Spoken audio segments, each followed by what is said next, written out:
নিজের চোখে দেখা। কিছুদিন আগে একটা জানাজা পড়িয়েছে, খোদার কসম করে বলছে 6:30 ইন্তেকাল করেছে। হসপিটালের বিল দেনেওয়ালা নাই, 4 সন্তান। অ্যাম্বুলেন্সে ঘরে ঘরে আসবে, 1000-1200 টাকার বিল দেনেওয়ালা নাই। কি বুঝলেন? ক্ষণস্থায়ী দুনিয়া।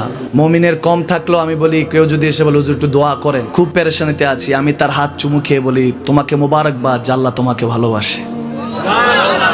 পেরেশানি তো মালিক দেয়, এই জন্য এটা রহমত মুমিনের জন্য। পেরেশানি দেয় যখন ফেরেশতারা বলে আল্লাহ চাইতেছে চাইতেছে, টাকা পয়সা চাইতেছে, বলে এটা কি? বলে ফাসেক, দে বিদায় কর, বিদায় কর। তার চাওয়া আছে, বিরক্ত লাগে, বিদায় কর, কি লাগে দে। আল্লাহ 10 কোটি দিয়েছে, 100 কোটি দিয়ে বিদায় কর।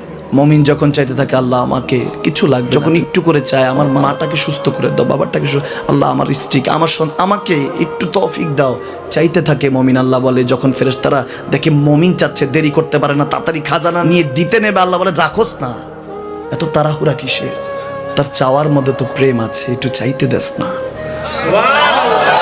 থাকুক না মুমিন আর একটু পেরেশান, থাকুক না, থাকতে দেস না, একটু থাক, একটু থাক।